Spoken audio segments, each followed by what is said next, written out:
Hello and welcome to the pilot show, a pilot review show, I should say. Uh, Today with us we have once again Timberwolf, How's it going, guys? and joining us as well is Spencer. Hello. Go ahead and introduce yourself, Spencer, so people know who you are and what you do. I'm just a crazy PvPer and DPSer, fleet leader of the Breakfast Club, and I really like cheese in this game. And that he does. So we have a ship that we're reviewing here. The person that we're doing this for won't be joining us. I think there was a schedule issue or he either forgot or whatever. Either way being the case, we're still going to go through it. That's why I've asked Spencer particularly to come join us so he can give us some additional feedback so we can get a little back and forth talk. So it's not just me commenting and Timber commenting, so we get a three-way conversation here. So without further ado, he's for those who are watching, he's running a command ship, a T6 Presidio, and here we go with the video. I'm going to turn the sound on so those people who like the sound, they can listen to that. I'm going to turn it down a little bit, though. So this is one of those things, he's going in head on for people. The best recommendation, if much as you can actually find an angle to get in there sideways. Yeah, that's actually what I'm working on currently, and I run Now, a the issue is that he's already hit too many abilities at the start. Yes.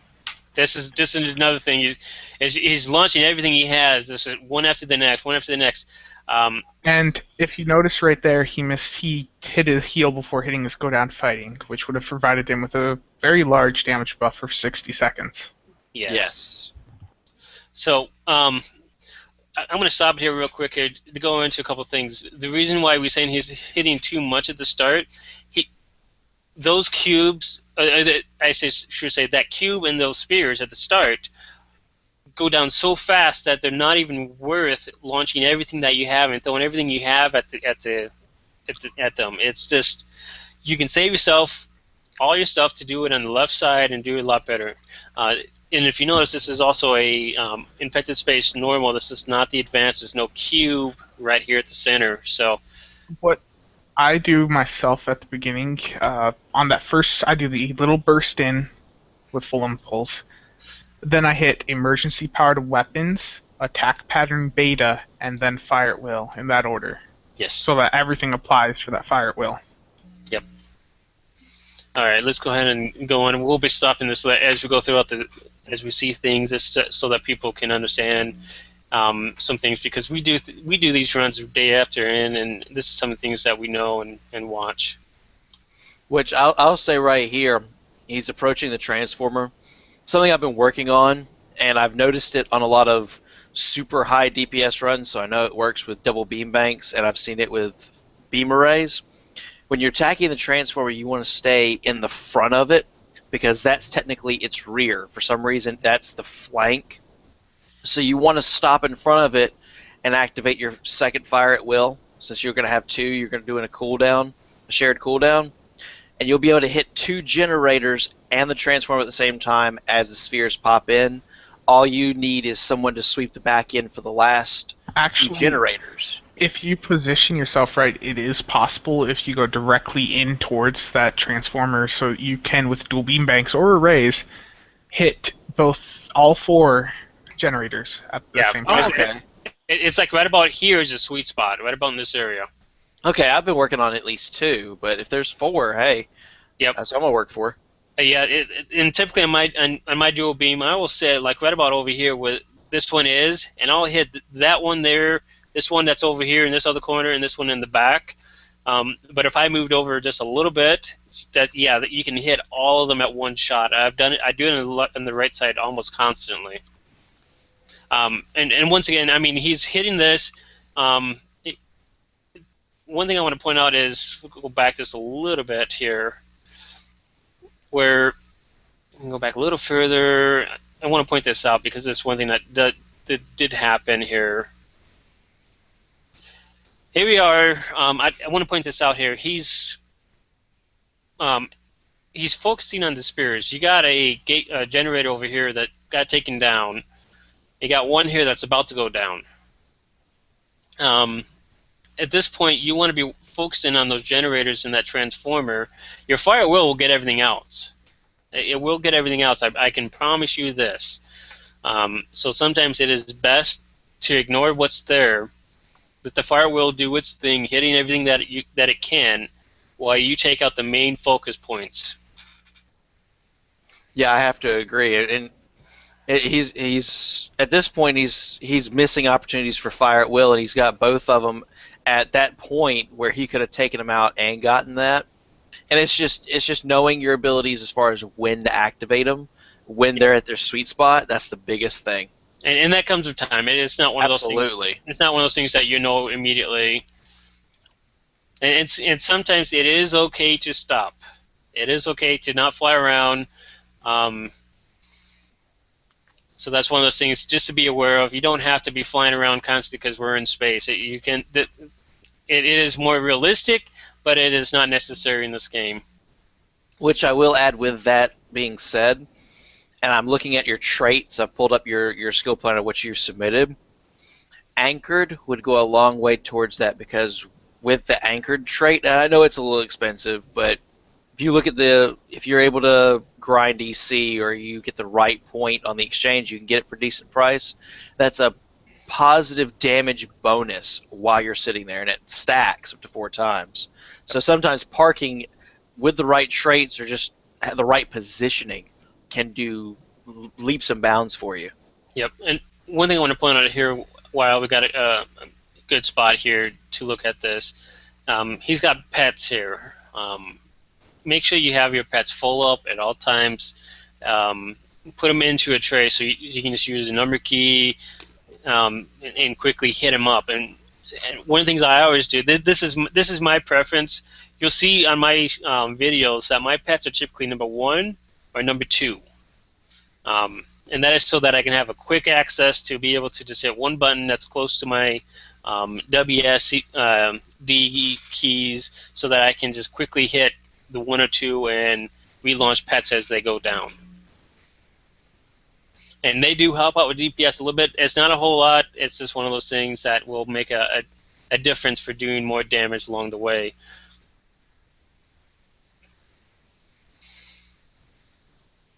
And here's one thing. He starts off hitting the gateway, and then he goes off into La La Land. Yeah, you've got to be really careful about that because it's not much, but a lot of people I've seen, even if they're getting a few shots off, you're at least doing damage. He's in a dead zone right now, right there. He Yep. lost a bit of time. Yep, and he could have if you hug the gateway, you're closer to hitting the next generators on the other side. So that's why I'm saying don't go out to this Lala dead zone here because you'll find yourself having to fly back in instead of being able to start attacking the next set of things immediately. Now, a piece of advice for getting to the other side. If your evasive's on cooldown, there's a device that you can get that's basically a little evasive maneuver battery type device. Yep. Yep. What mission is that? That's the Defense contract? Alhina. That's Alhina, and that's deuterium surplus. Typically, you can get 4 of those per run per day, and it's not exactly evasive maneuvers, but it's a very close second. And if you don't have evasive maneuvers, you pop that, you can get a lot quicker to the next section of this run. Yep. And here he goes. He was at 50%, and he heals himself up. As a tactical officer, you want to get your GDF. Which is the go down fighting, and you also want to get the fleet support 3. That is a good way to boost your DPS as well. Yeah, if you can get a fleet support out at the start of a run, that's the best option. It can for a fed one, it might do upwards of like 8 to 10k. I've seen. Yep, and here's one thing that I will say: he kind of hangs out, so he's just got the gateway in view of things. I would recommend you park your ship right between the 2 of them, especially on a beam boat like this where you got the beam arrays. Park between the 2 of them. That way when your fire at will goes off, it hits both ships equally. And that's been my strategy for this final phase is you get literally in between the 2 of them. You've got the flanking on your gate. You've got the tactical. Depending on how fast you are, you've got the spheres underneath you. And my big thing is I'll pop bimolecular shield for the extra heal. and spam fire at will with whatever other damage bonuses I can get. And then if I keep the threat up, if I'm actually the highest damage person in the run, I've got the most threat, I'll just have people pop a few more heals until the gate's down. And then Yep. that way I can keep the DPS going with fire at will, with chemosite, beta 1, and with the all hands on deck trait, and I know that's a little pricey considering the ship, you can pop attack pattern alpha even and still have maybe one more before the run is over. Yep. One thing I want to point out here, I stopped it specifically at this point. You notice that the gateway's gone and blown up. As a result of it, he's also moved behind that gateway. So if you notice the weapons, he can't attack anything else. Yep. So this is one of the things that I see a lot of people doing. This was one of those things that I will be honest, you could have stayed right in front and you could have been just fine.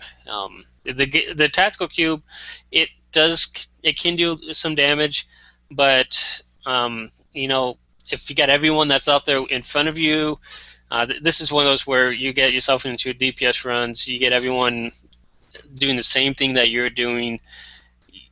It goes a lot better and a lot smoother as a result of that. And then we'll see here in a moment as he flies right into things here.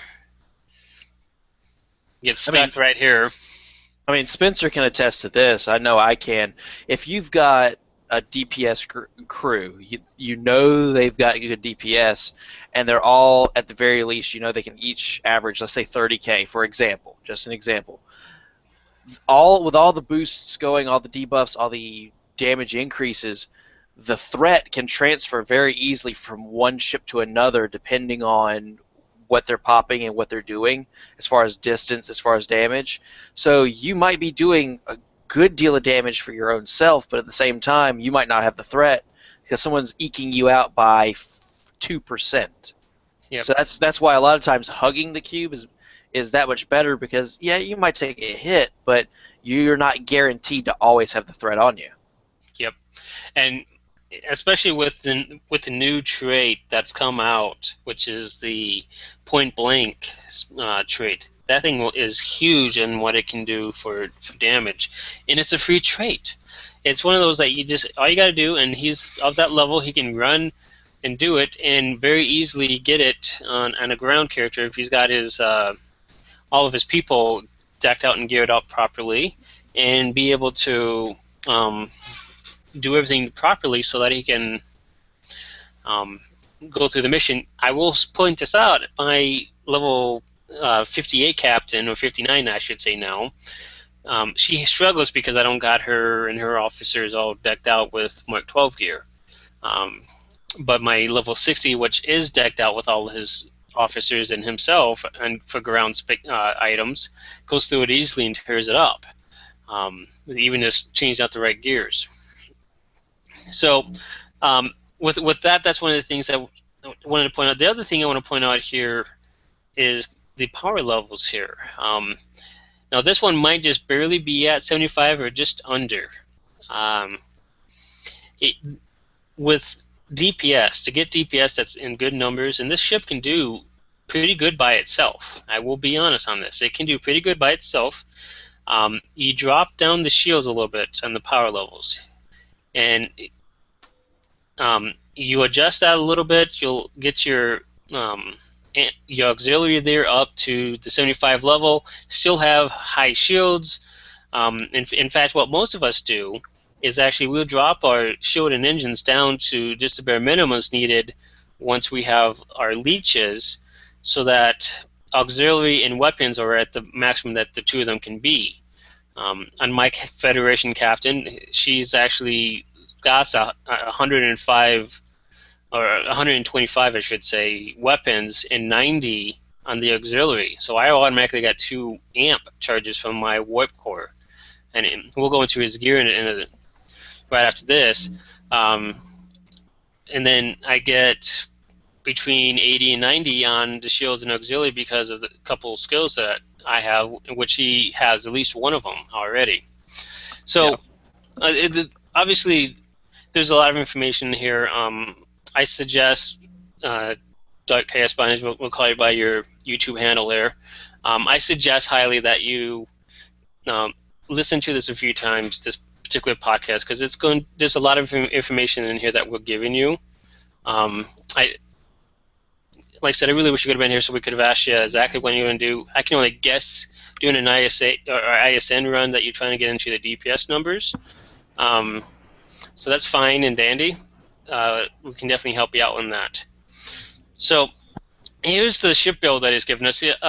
One thing that was not included in this was the duty officers, so I'm not exactly sure what those are in the background that's running, if there is any, and what the bridge officers are.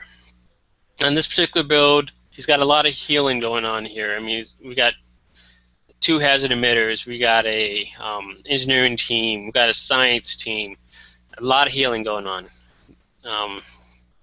And when you got a resilient shield, which is one of the better shields, any resilient shield is going to do really well as far as regenerating and keeping up to full.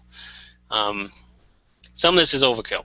I will be honest with that. It is complete, total overkill. For PvE content, that is Severely. For normal and advanced queues, that is severely overkill. Yes. Yeah. Now he's using the Mako set, which is what we can call the poor man's leech, which is fine. It's not a problem. It is definitely a good way to get by until you can afford to get a leech, and then you can replace one of your consoles, so that you get a much better benefit and power boost as a result of that. I want to go into the warp core. He went with a EWS efficient core. Always go amp. Always go amp, especially when you're going for DPS and as a tactical officer, because it gives far better bonuses and benefits from things like that. Now, if I was to do something different, if I got leech, just as a big if, what I would do instead, you can either go with the Iconian 3-piece, which is a huge amount of DPS that you can give to yourself and to your team, or you go with a Nukara deflector and shield and a Romulan impulse engine if you have a different set of layup for your officers with tactical stuff. And I'll go over a couple the build that I have here. The consoles here, I mean, the great consoles. There's nothing wrong with most of these consoles as a whole. In all truth, he's got the right tactical consoles. I'm not exactly sold on the sustained radiant field console, honestly. Neither am I. I would only use that on a dedicated healer or tank, and that's just something you don't need for some of the harder elite queues or PvP. Yeah. The hanger bays, they're great, and especially for someone who may want to keep themselves, because obviously he's got phaser weapons here. He may want to keep himself to a Federation-based energy base. I will point this out. These are elite phasers. Ew. Sorry. And my reasoning is this. My reasoning, and I will say that, I will stand... Elite fleet phasers, maybe way back in the day, before crafting and some of the other options were around, might have been fantastic. But I think crafting pretty much killed most of the fleet weaponry, if not all of it, for the simple fact that the modifiers are set, and the modifiers typically aren't that fantastic for what you're trying to do if you're doing DPS. Yep. I mean, personally, I would either craft phasers, or if you have a little money, and you might not, but for me, I have a little bit, I'd start slowly investing in phased biomatter. It's a phaser type damage, but it has, instead of your subsystem disable, it has an AoE explosion. So you might be able to, depending on how much it activates, that can be a little bit boost there. So you can still use phasers. It's just that particular type is not going to be the best for you moving forward.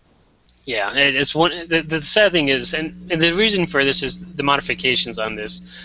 He's got crit H and damage times 2 on all these phasers, and you spend fleet credit and you spend lithium to get these. Those two in combination by themselves unfortunately, are not even the best. I mean, even a crit D would have been a better choice. However, they're elite, so you lose one mod for a shield. Yeah, for a shield haul replacement or shield repair that isn't even all that tremendous. It's kind of lacking on everything. Um, so that's one of the things. This, as a side note, go into your skills here. Um, I as far as the tactical, they're just fine. They're great as they are, and the tactical, the engineering, um, even on, especially on a ship this big, it, you can go a little less, a little more. It doesn't really matter. But the driver coil, which will allow you to turn a little bit more in an instance, would be a little bit better of an ideal situation. Um, I would have dropped this down a couple and put a couple more here into auxiliary. And I got a build here I'll show you in a second here what I recommend, um, and even including another one that I can pull up here as well. But overall, it's not like it's a terrible setup. It works, but it's not exactly what I would call an ideal setup. The other thing is, especially if you plan on getting a leech, the flow capacitor is going to become huge. This is where I would have put instead of the shield emitters. Might have been better. Might have been better in that way. Um, Ground. I'm not exactly one of the most expert in ground stuff, so I'm not going to say a whole lot on there. I'll leave that picnic basket to someone else that has that. But I'll say what I've done is I have maxed out these 4 items here. I got 3 here and 6 here as far as my stuff. And you see what he's done here as well is he's got a little bit more points into ground than instead of maxing out space. So space isn't even maxed out to begin with. Space is what, in my opinion, this game is all about space.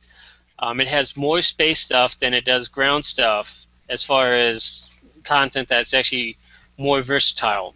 Your ground, you have your weapon, a single weapon, you have your shield, you have your armor, and you have your kit with the kit items, and that's about it. But space is where you can really get versatile on what you're using. You can mix it up, you can have a little bit more fun, and do all sorts of crazy stuff. For ground, what I do is I have 9 in weapon proficiency, 6 in grenades, 3 in the PS generator, 9 in combat specialist, 9 in special forces, and then 6 in squad command. Yep. Yeah, it's just different ways of doing things. It depends on what you want to focus on a little bit more. If you like grenades that make them go boom, you can do that, obviously. Squad command and special focus, they each have their own special abilities that they're going to do, and they're going to be beneficial. So the ground really is one of those things that becomes an afterthought. An afterthought. Well, not just an afterthought. In my opinion, it's a big playground of what you could do with your stuff. Unfortunately, even if you made an all-ground captain, you can't max out all the ground stuff, even though there would be enough points to do it. It's one of the sad things about this, but that's besides the point. Specializations. He's got for this primary the command tree, and then on the secondary the commando tree. As a whole, this strikes me as he's trying to be a little bit of space and ground at the same time. You're gonna hurt yourself severely. And on the specialization trees, I will point this out. In specialization trees and on the traits, you can switch them out, so you're not stuck with them. I would plan on your first optimal items, which, honestly, for DPS, the intel tree is the way to go, with the pilot as a secondary tree. The command tree, I think, is more of like a attempt to give kinetic damage a nod in their direction. Well, it's kind of, you look at the first 2 tiers, and it's more torpedo damage, a little bit of teamwork, and then you have your finals. It's all it's mainly torpedo damage and teamwork as far as like your Achilles heel and debilitating weakness. You're trying to weaken and just do exploit team damage. You've got torpedo exploits. If you run a torpedo boat, and we know someone that does, you're using this tree in concert with a torpedo boat, and you're going to max out the torpedo boat's damage to insane levels. But I've looked at the ability. You're not going to get a whole lot out of this if you're going to run a beam boat, just Yeah. because there's so many more useful things in Intel compared to Command. Yep. And now I want to point this out. Even with the torpedo boat, you have to still weigh the options between Intel and Command. To be honest, um, those are a couple of things. If you may want someone on your team that has the Command tree as a torpedo boat, so they can use like Achilles heel and other skills like that to help boost your damage. And Intel might be still the better option to go in some of those special cases, but that depends on your group that you're running with. His traits here, once again, on the personal traits, they're kind of a mix between space and ground. Cryptic is hopefully, I hope they come out with the ability to have a ground setup and a space setup, so you don't have to change them out as you go back and forth between each one. Hopefully that will be something that will come down the road. I think it is, from what I understand, and I look forward to being able to set up the two different sets of traits so that it changes automatically without me having to remove traits to specifically do my best on ground. So the traits that he has for ground isn't all that bad. I will be honest; they are very good skills to have. But to boost your stuff, you still want to do space stuff for as much as possible that you can here. On his starship traits, he's got a lot of heals in here as well. You got a couple other abilities and options. For one, you could be using the improved what is it? The improved pattern. Improve. You mean what you Yeah, predictive algorithms? Improved predictive algorithms. I'm sorry about that. My brain fluttered and whatnot. It happens. Yes, it does. And then the other thing I would be using besides this is the improved pedal to the metal, which it hasn't been added in here yet. Hopefully they get that added in on Soul Academy. Space reputation traits aren't exactly ideal. Mega Grant, if I remember this one here, shield penetration, for kinetic damage. Yeah. It has a chance to deal kinetic damage with 100% shield penetration of weapons. And it has let's to just point out, this was bugged for a week. It was fixed with the last patch, but it was active with fire at will. And for most people, it was doing only maybe 50 DPS. If you're lucky. Yeah, it's just a terrible trait. Yeah, it's one of those that I would definitely recommend not using. And the active reputations, once again, you may not have your full rep tree yet. Definitely working getting that, and then slotting these space traits as much as possible that you have here. There's a total of 4 space active reputations that you can slot, so you can use all 4 of them at once now. And then there's 3 ground ones, so you can switch the ground out when you go to ground combat situations. So definitely, you definitely have to be aware of a ground setup that you'd use and do, and a space setup that you use and do on your traits here. And if you are doing them right, you can definitely make it so that they're a great benefit to yourself. And like I said, he didn't include anything in the description of the notes for the duty officers or the bridge officers, so I can only guess that hopefully he has, right, a superior Romulan operative for his tactical officer's spot. I'm going to go over here to this build. This build here, I want to point out this is not exactly what I would do for an ideal situation. I have another build that I use on this, and I will make this available in the podcast here, or in the show here, once I get done here with the notes, and it will include this one here plus the next step up beyond this. That's more of a ideal setup, um, which obviously is going to take a little time because it's all gold on my setup that I use. This is using your universal position as a tactical officer. Um, this way you can get a little bit more benefit, and I actually added in the Chemosight 1 and Attack Pattern Beta, which is, both of those are too good to not pass up. The command one, because you're using command stuff, you're a little used to it. Some of them are kind of useful, it's kind of fun to use with. I've also added in the Action, which is a kind of a cheap alternative to a Marion Duff. If you can get Marion, that would be the ideal situation, because then you put this as a directed energy modulation 3, and that would do you a lot better. But this is a good cheap alternative to that. And then included, I changed the skill set to reroute power from life support. What this does is it kind of slows down your duty officer, or well, not your duty officer, but your officers that's in healed if they get damaged and go down, but it gives you up to 50 power to everything. And on the tier 3 trait here, and I included 2 of those. And then this is one that I've had a little bit of fun with, is structural integrity collapse. It's one of those things, you have enough spots here.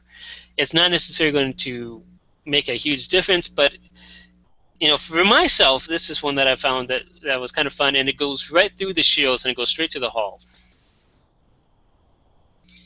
So, and then direct energy modulation, and then because you always had and you got the reroute power from life support and such, I put emergency power to engines here, because you'll be hopefully dropping those down with the engine so that you can use this to help boost it up in between things if you have both these on a cooldown or whatnot, so you can bounce back and forth between things.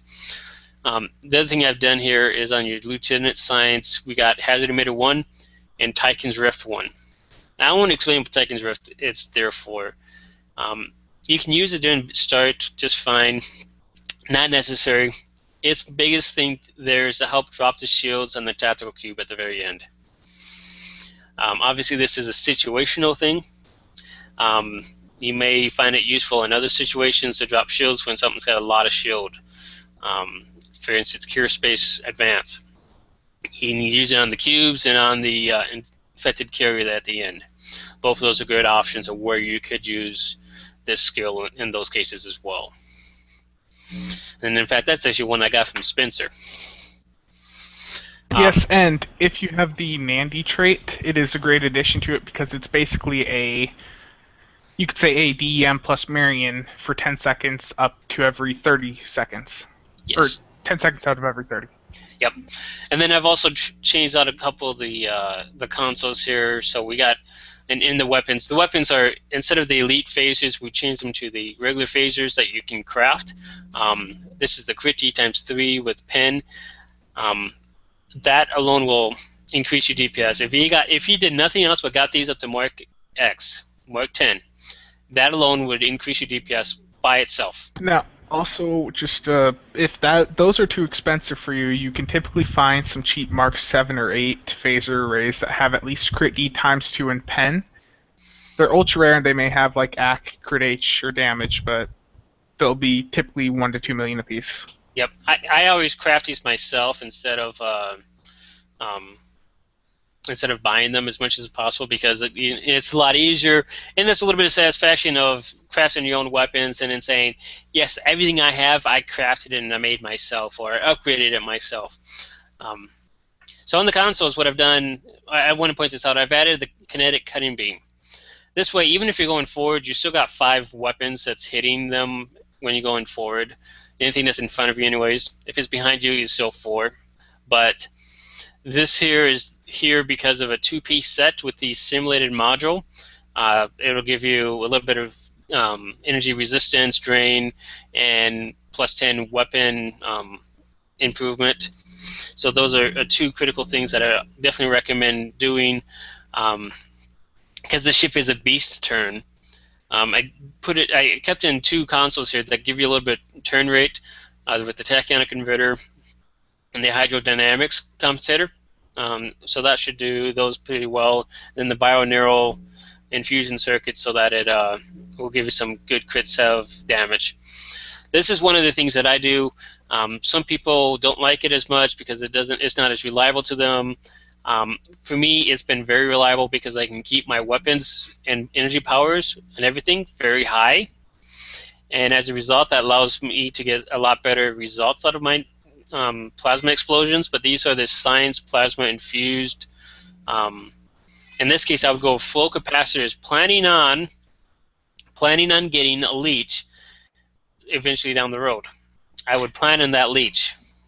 I got a question from the YouTube chat as far as your science ability for Tychon's Rift. I believe he's asking, what about the stabilized resonance beam? I'm assuming he would want to change that That's out instead of Tychon's Rift. that's a good ability. The issue is that if you're trying to do the Nandy trait, the Nandy trait only works with Tychon's Rift, Energy Siphon, and Tachyon Beam. And the Stabilizing Resonance Beam has a longer cooldown, and you lose out on that trait. Yeah, so it's one of those things. It's personal preference. If you got the room for it, you can definitely use it. It, there's always catch-22s to using one skill over the other. You weigh them out, look at them, think of how it may or may not look good for you. If it's something that you want to play with instead, you're welcome to do it. These are just suggestions on how to do it, and hopefully you can use it even if you only use a part of it, and leapfrog yourself into other aspect of things. Then great. I hope you find your style that makes it better for you. But these suggestions are obviously based upon our suggestions that we know and have. Um, Ideally, I wouldn't be using the Mako set as a whole for the shield engine and deflector, honestly. I would have been using it like a Nukara shield and deflector with a Romulan engines, um, just for the extra damage boost and the additional boost to attack patterns. But that's my personal preference. The Iconian set is another good set out there that's very good and beneficial to people as well. Um, as far as the bridge officers, the it's all just a matter of preference and what you have boosted right. You can make a very good science build if you did it just perfectly too. So skills a little bit different than before. These are some skills that I've used and I'm very comfortable with, and I like using them. Picked them up from some other players, and they've always helped me, and they've never failed me one bit. I want to point this out. The flow capacitors here, it's beneficial to the Tychon's Rift. In the end, this is actually there more for anything else. It's more there for getting a leech. As a tactical officer, as a science officer, even as a engineer, a leech is a very beneficial thing because it will be there as long as you're shooting. So I boost this up on every one that I get because I always plan on getting it, and it will take some grinding. But I will tell you right now, for a shortcut, the crafting system will get you the EC you need to do anything you want. And all you gotta do is go off and do your missions and the queued events and start making things, and you'll get your EC that you need for those things. Once again, this is my ground setup that I use that I like. Not necessarily one of those things. It's just you do need these points to unlock the top stuff anyways. Specializations, I've put in the intelligence in the pilot. So the biggest reason for this is the space flanking here. On any setup, the space flanking is huge in what it can do. I'm looking forward to, on my lower captains, getting them up to that point where they can start using the space flanking, because it's going to significantly increase their DPS alone by that. So not much to be said about that. That's what I would do instead of the command, because even though this is a command ship, it doesn't necessarily need to have a command tree to go along with it. Traits. And I'm going to have to make a note on one of these traits that is empty. this one here, because it's not here in Steel Academy yet, is the point blank, which would have been right about here. The point blank one from the new mission. Uh, that's a huge one, especially when you were flying in this earlier. You were close and up front throughout the entire run. If you use that point blank, you would increase your damage a whole ton. Um, Ideal is to be within 2 kilometers and no further than 6 kilometers from everything that you're shooting. And it's a very strong buff. It's upwards of a 10% Category 2 damage buff, or actual damage buff. Yes. So, and what Smithy means by this is what your weapons see when all is said and done. Okay. This is not like a of the base damage of what you see when you're on ground. So the 300 damage is not giving you 30 damage on top of that. This is so if you got like 2,000, it's giving you 200 damage increase that it's doing on that. If that was all that you got was the 200, that's a lot better than getting that 30 damage that a base damage would have done. So that's what he's talking about, is that final damage. So in the end, you can get these beams up to right around 4,000. So that is a huge one. Anchored, so that you can stay still and build up. He had the inspector leader in here, so this is a huge one that I want to point out. The one at the top right there, I don't remember the name, the GDF one, I would personally replace that with Ablative Shell. Ablative Shell is one of the traits from the current lockbox. It is relatively cheap. I think they're around 3 million on the exchange, but it's a very nice defensive trait. Yep. And I think drop off a few heals for it. Yeah, so it's not that hard to get. You know, it's one of those things. You can definitely use it, and it would help offset not having as much heal, because if you remember the other build he had, or he uses, has a lot of heals in it, so this will help offset that a little bit if you wanted to use that as well. For me, I use the Iconian trait for that to offset that a little bit. And I'm not using any terribly expensive traits here as a whole. I want to point this out. I've left in like the efficient captain and evasive and the accurate one here. Just, you know, I could have thrown in a tense, focus, and helmsman and a couple others just to make the perfect list here. But this is meant to be a step-up list. This is something that is achievable that you can do. And then all these other rep traits, the ground traits, the active reputation, those are all things that you can get with time. And these are what I use that I found to be the most efficient for myself. The energy refrequencer, what it does, as a portion of your damage that's outgoing comes back to you as a heal.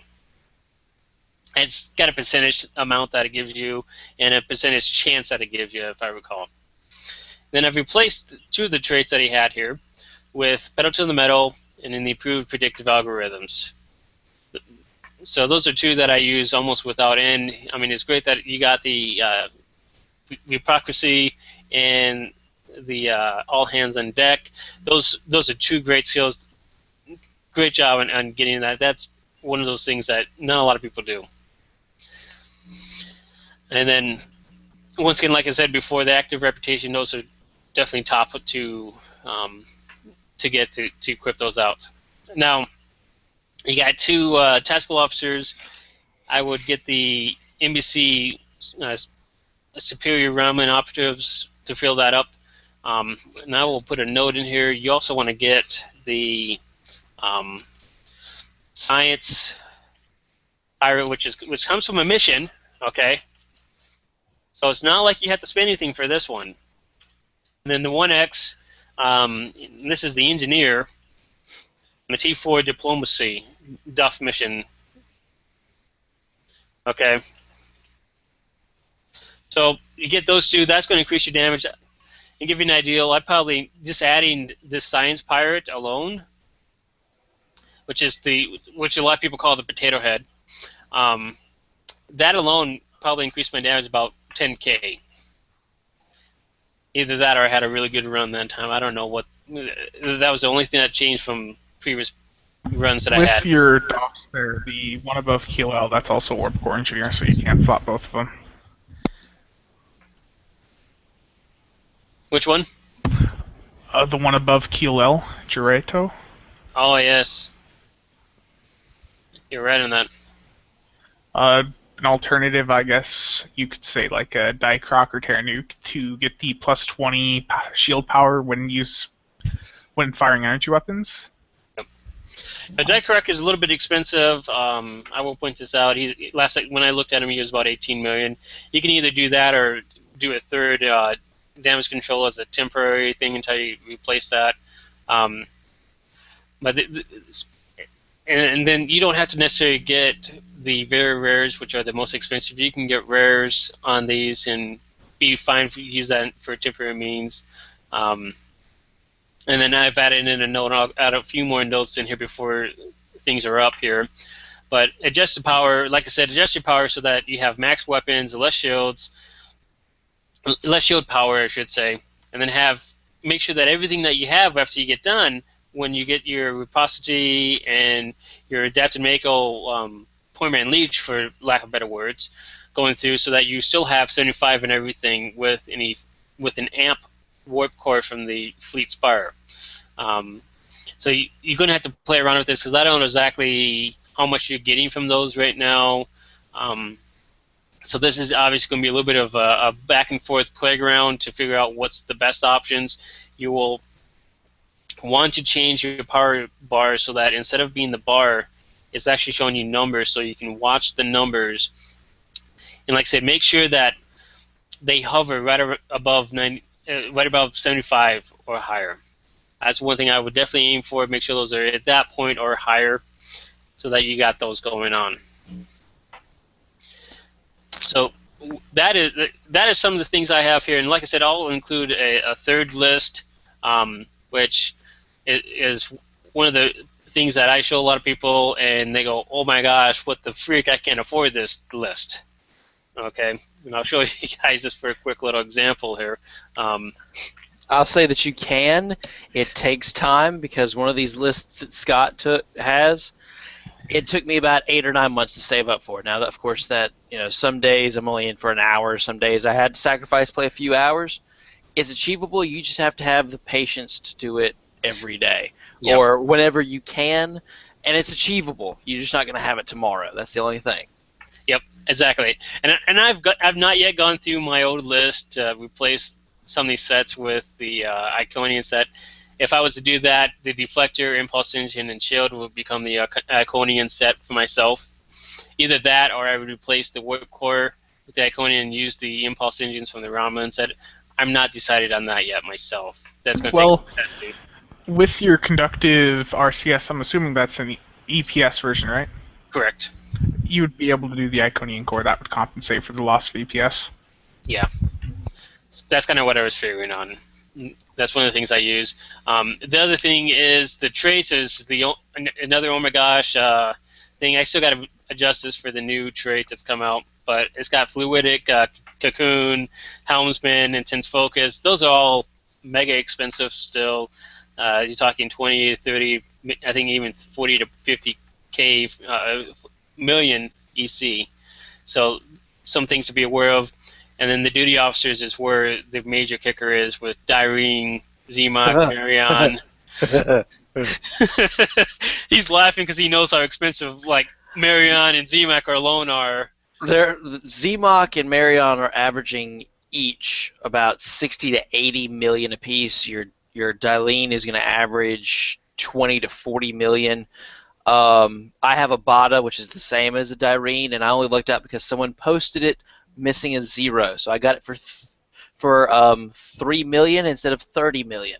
So sometimes, like I said, it's good to watch the exchange, but just your DOFs, when you're saving up for your max build, be expected to spend anywhere from, I would say conservatively, 300 to 400 million EC because they can get pricey really quickly.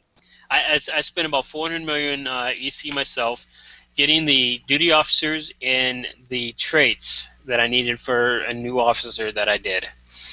And I was not done yet on the consoles that I want to do in that officer. So That's a that's a lot of stuff, and that's not even upgrading everything to Mark 14 epic stuff. Which you can tell them, Epic is not all it's cracked up to be for some stuff. It isn't. It really isn't. And a lot of stuff. The only thing I would for sure say that has to be got up to epic for every situation, no matter what you did, the first item that you always upgrade is the core. It gets a weapon to shield boost, so you get 7.5 boost in the shields based on your weapons, which is a huge thing to do on any ship. And then the next thing after that, obviously, is doing your consoles and upgrading from there. On the weapons, it really isn't worth it. You don't necessarily need to get an epic kinetic cutting beam. It's one of those things. I have one. It's nice. It's fun. Yeah, I'm still running mine at very rare. Yeah, so and it runs just fine, right? Yeah. So it's one of those things that, like I said, a lot of my builds are just this way, where they have this, oh my gosh, what the heck did you spend on this thing to get it? And I simply say I mined it for since the crafting system came out. So He likes shiny. That's what it is. I like the gold. Yeah, I still have a lot on my build to epic out him. So Busy trying to get other stuff. well, I have everything up at gold. I mean, seriously, my Romulan guy, not my Federation, my Romulan has everything at the gold level stance right now. But that's besides the point. So this is some things. Like I said, I'll include all these links here for other viewers into the notes for the show, and hopefully this will help some other people out with some of the build ideals and give you some different things that you can try and do. I didn't exactly make this like a cookie cutter for what I do and everything else. I try to make this a little bit different, a little bit unique, so that it has those unique items there. So as a note here, in the future here, I'm not sure exactly when. I'm hoping sometime soon to get a few things for the trailer and for a beginning for the show here. Hopefully get a couple of videos that I can do. When I do that, for those who are viewing and watching, the streaming to YouTube might change slightly. And that'll be due to the fact that I'll have to change how the show is structured and how it works. I hope to still be able to stream to YouTube. We'll have to figure that out when the time comes. And if any one of you that are graphic artists out there or like doing videos, feel free to get a hold of me. I like to do something. I still need to make an intro video that I want to do sometime along the lines. And if you want to donate some time, I would definitely appreciate it. I'm not one of those expert video makers and what have you not. So that's some of the things come up. We also got some special fun things that we're doing as a group. I've got a group of people that's working on a few things that we got some ideas on. That's to come out in the future, and I'll give you an idea. That's going to be very fun, very exciting. All of us are very, very, very excited about what's going on and some of the things that's coming on with that. So hopefully, in the end, we'll have some great new changes. As always, we have our website. I invite everyone to go here, visit us, and if you got a video, you go to pilotreviewshow.com, click submit your video at the top, and we would love to see you. I've changed some of the things I'm asking for, so that we got a little bit better idea of what you're doing and when you can actually show up a little bit better, so that we can actually be able to fine tune. You notice that there's no actual dates. It's just based upon our show, which is Tuesday, Thursday, and Saturdays. So please go here, fill out submissions here. If you've submitted on the old one, we got those. Don't worry about that. We've still got you on our schedule. We'll reach out to you eventually to set up those times and dates with you so we can go through your builds. As for our show today, thank you very much for tuning in, and definitely appreciate your support of the show, and hope to see you again on Thursday. Thank you guys for joining. This is I'm going to leave this still broadcasting. This is our after the show conversation and discussion and things for those who are watching if there's any questions from the viewers, we can definitely go into things based upon those questions. Yeah, absolutely. Because I know there's some discussions over in the YouTube. Well, Darth Womp wants to know if me and you want to talk to him before the next show to let me know what I need to do to be ready for Thursday. He's basically looking like for pre-production notes as far as what he needs to be ready for. Yeah, we can uh, um, definitely we could do that so we can kind of prepare. I got some time. We can do that right after the show here, or we can end that in about 15 minutes or so if we want, and we can go on to like my TeamSpeak here, for example. Yeah, if you've got a headset, Darth Womp, do you have a headset? And I know it's going to take a moment for you to translate for the YouTube. You just need TeamSpeak. That's in a headset. Yeah, TeamSpeak is easy enough to install. Do you have a link I can link into YouTube, or do you have the YouTube video up? So actually, I do have it up. Yes. Okay.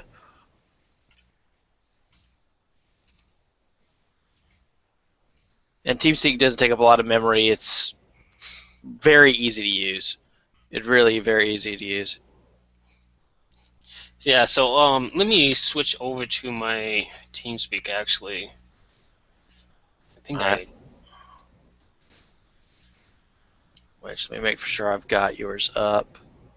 That's not it. Of course I don't have yours up. Why?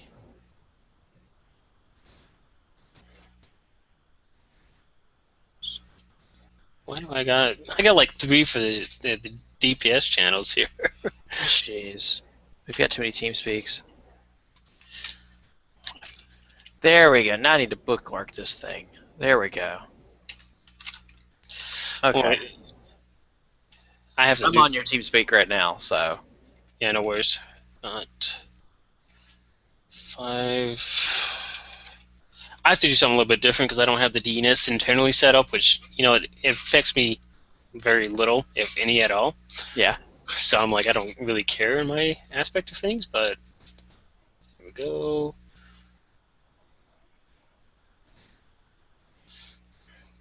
So And there's the Sobbers. yeah, he's joined my TeamSpeak a number of times here as well, and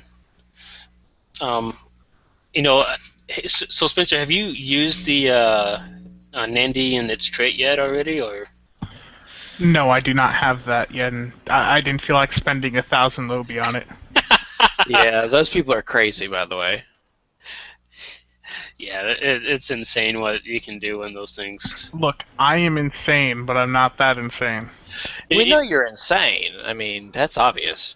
I will be honest. When I had a bunch of lobby, I used to actually do that for some of the event ships, so I would have it like within the first week. And I don't blame you. I don't like waiting, and it's just. This is going to be one of the best ships we've ever gone from one of these events. Yeah, I'm looking forward to this as the. It's I look at it as of doing 100k DPS. People have already gotten it nearly there. I look at it as basically an upgraded Chelgret, and the Chelgret for me is already fantastic as it is as a T5U. So these little bonuses that the Nandi have make it more appetizing. Yeah, and let's look at this as well. When you get down to it, with it, it's got 6 bridge officers, and a Romulan. That means you got 6 SROs, or at least, 6 SROs because it doesn't have cloaks. So it's not going to matter if you got yourself a couple Remans or whatnot in the mix. Or at the very least, if you're fed, you've got the option for, I believe, 3. Yep. So you've still got 3 that the 3 max you'd probably have with a fed. That's still a good bonus. Well, so on a Fed or a KDF, you're going to have 3 tactical officers, 1 science pirate, 1 science engineer, and then you can have a leadership or efficient for the last spot, and be just fine on a Fed or KDF. No, KDF, you better be going all pirates. Yeah. And I love the fact they've given it pretty much all damage buffs as far as its mastery skills. You're buffing crit chance, crit severity, energy damage. Like I It's said, a it's very, very powerful ship. yeah. Yeah, and that's when I, It's not the most powerful ship in the game, but it's awesome for being free. yeah, Yes. yeah. I mean, it's a ship that can almost compete one-on-one with a scimitar. And that's surprising Not considering it's a quite giveaway. there. That it's well, I mean, it's close. We'll say it's close, but the fact that they've given something away for free that's close to it is not is just amazing. If it were a 5-3, I'd compare it to the Scimitars in some regards, but they've given it a few limitations. Yep. I had to meet you in the TeamSpeak, Timber, by the way, because you're echoing a little bit there. That's fine. But just to let you know, I'll unmute you when we get in with the Darth Womp here and we go over his stuff one-on-one with them and whatnot. Spencer, do you want to be a part of that or what? Yeah, if you want. Yeah, that's fine. I don't mind. I don't. I'll include you as well on the pilot review show group that I have going on here, so you can be a part of that as well. There we go. And there's Darth Womp. So, yeah, I got a few things I want to add onto the website because I got your Breakfast Club on there as far as supported YouTube stuff. There's not many videos on there. I'm planning on at some point doing a video just an updated on positioning with the left to right. I don't think I have a left to right ISA positioning one in there. Yeah, and I want to add a few more things as far as pages on the site here and whatnot, and um, I think what I'll start doing is because doing the show here, I actually while going through people's videos, I don't have Stow up at all. I mean, it's completely shut down and not even up and distracting me because I'll be sitting there playing on my pilot ships and be like, oh, what are we doing again? Oh, yeah. Yeah, you do get distracted by your barrel rolls. Yeah, I do very easily. But yeah, so I have it closed down. So what I think we'll start doing here, Timber, especially if you're on regular with us, is I'll have you posting on like the 10K and 30K channels with the show starting. Oh yeah. Post both the Twitch and the YouTube. I think we'll start. I think what we'll start doing is once I get the header and trailer videos, at least the trailer video, because that we are working on that already as it is. Once we get that, going to probably have to change things up so I can at least do a cut and edit and drop it into the background. Because I don't think YouTube will let me do that. I think I'll have to. I don't think it allows me to edit to put it on there, but I'll have to play with it. If I can, then it's gonna be awesome. But we'll see what happens, I guess. I know one of the big limitations, and it's why a lot of my videos, pretty much I've muted all music audio, is they're very, very picky about music. That's why you don't hear any music playing in the background and everything, because the moment they hear music, then they have third-party notifications that they'll start monetizing your videos for their usage. You know what I'm saying? Yeah. Well, it's like I had one of my videos that actually I had to tell it to remove a portion of it so that because it was picking up a tune from a song that's actually cost money. And Yep.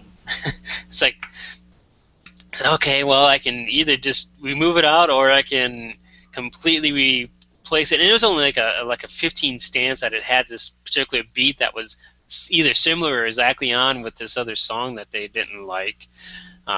So, Oh, dude. They did that to my Dead Island video. I don't know if you've watched it, but one of my Dead Island videos are recorded.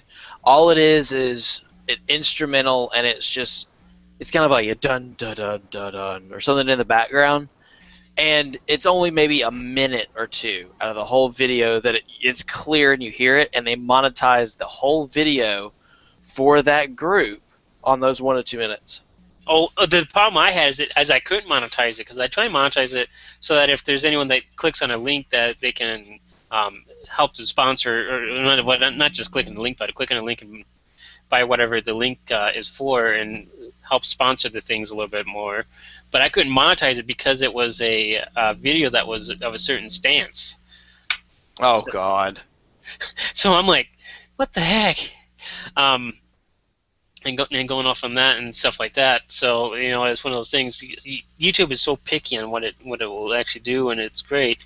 But as far as the show here, I don't think I'm going to be able to add the videos in at the beginning and at the end that I want to do down the road to kind of make it a little bit more of a theme thing. Yeah, you either got to find non-copyrighted music that's available, or pretty much start just doing it on Twitch and Google Hangouts to avoid those kind of issues. Yeah, and then upload it up into YouTube. Edit it, and then edit it and do YouTube. And it's unfortunate, but you just don't want to take any chances.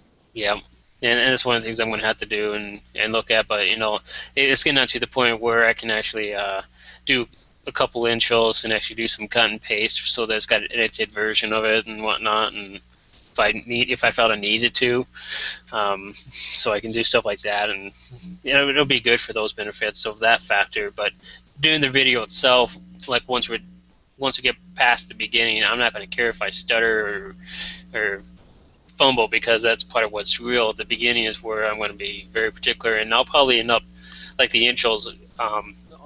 By that point, I'll have a set people that's going to be joining me on a regular basis, and then the special guest and people getting their ships reviewed, I'll introduce manually. But I'll probably have I want to have into the intros that those people are already introduced as a part of it, and if they're not there, like for instance, if you got to do something, I can say, hey, Timber's off on a date with his girl, or he's off playing in the Bahamas, whatever he's doing right now, because he's so rich and whatnot. But that's one of those things that we'll figure out later on down the road as time goes on.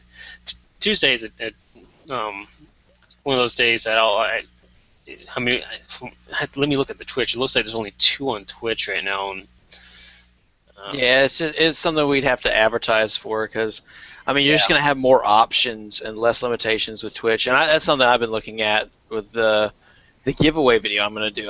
I mainly did that just to get more traffic to the channel and try to advertise more, because I'm not going to be able to do a giveaway that often. But I figure if it's one good one, hey, it brings some traffic, and then they can stick around for the tutorials or whatever else I do.